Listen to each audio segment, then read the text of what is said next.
మహాశివరాత్రి నాడు మహాశివుడిని 4 జాములలో ఎలా ఆరాధించవచ్చు అన్న విషయంలో మనము తెలుసుకుంటూ ఉన్నాం. 4 జాముల్లో మొదటి యామమున పాలతో అభిషేకము, తామర పూలతో పూజ, పెసరపప్పు బియ్యము కలిపి పులగము వండి శివునికి నివేదన చేయవలెను. ఆ తర్వాత ఋగ్వేద మంత్రములు పఠించవలను. 2వ యామమున పెరుగుతో అభిషేకము, తులసీ దళములతో అర్చన, పాయసము నైవేద్యముగా సమర్పించి యజుర్వేద మంత్రపఠనము చేయవలను. 3వ యామమున నేతితో అభిషేకము, బిల్వదళములతో పూజ, నూగుల పొడి కలిపిన పదార్థము నైవేద్యము సమర్పించి సామవేద మంత్ర పఠనము చేయవలను. 4వ యామమున తేనెతో అభిషేకము, నల్లని కలువ పూలతో పూజ, కేవలము అన్నము నైవేద్యము, అధర్వణ వేద మంత్రపఠనము చేయవలను. ఇట్టి పూజ హరిహర అవకాశమును బట్టి ఇంటనే శివలింగమునకు గాని శివాలయమునందలి శివలింగమునకు గాని భక్తులు అయిన వారు నిర్వహించుకోవచ్చును. అభిషేక వేళలో శివుని దర్శించుట మహాపుణ్యప్రదము. శివరాత్రి నాడు బిల్వ పూజ ముఖ్యము. బిల్వము అనగా మారేడు. ఇది 3 ఆకులు ఒకే కాడకు కలిసి ఉన్న పత్రములు గలది. బిల్వదళము, బిల్వపత్రము అని అందురు. బిల్వము అనగా బెలతి కుష్టాదీన్ బిల్వహ బిల భేదనే. కుష్టు, బొల్లి, తామర అలాంటి చర్మ వ్యాధులను పోగొట్టున్నది. సేవకస్య పాపం బిలతి హీనస్తి. సేవకుని యొక్క పాపమును పోగొట్టున్నది అని ఉత్పత్తి అర్థాలు బిల్వమునకు. దీనికి మాలూరామనియు పేరు. మల్యతే గైవైహి అనగా దేవతలచే ధరింపబడిన పత్రము, ఆకులు అని అర్థం. బిల్వము సకల దేవతలకు ప్రియమైనది.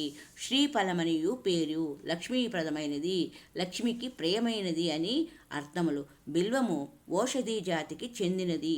పంచబిల్వములని ప్రసిద్ధి చెందిన తులసి, మారేడు, వావిలి, ఉత్తరేణి, వెలగ అనువానిలో మారేడు ప్రధానమైనది.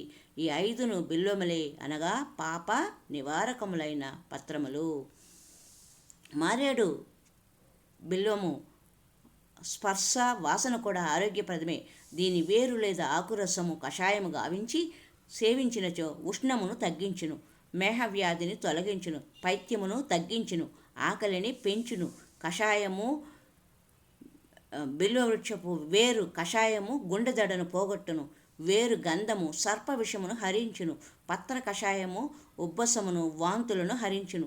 దీని పువ్వులను నీళ్లలో నానబెట్టి కాచి ఆ నీటిని సేవించుటచే కలరా వంటి మొదలగు అంటువ్యాధులు తొలగును. బిల్వపత్రములు ఎండబెట్టి పొడి చేసి నిత్యము సేవించినచో రక్తపోటు తగ్గిపోవును. 10 మూలములతో మారేడు వేరు కూడా ఉన్నది. దీని కాయలు, గుజ్జు శిరోవ్యాధుల నివారణలో మిక్కిలి ఉపకరించును. వీటిలో బిల్వము మహా ఔషధీ గుణములు విశేషముగా ఉన్న ప్రశస్త వృక్షము. మాఘమాసమున వాతావరణం శీతలమై వ్యాధికారకములకు సూక్ష్మక్రిములతో కలుషితమై ఉండును.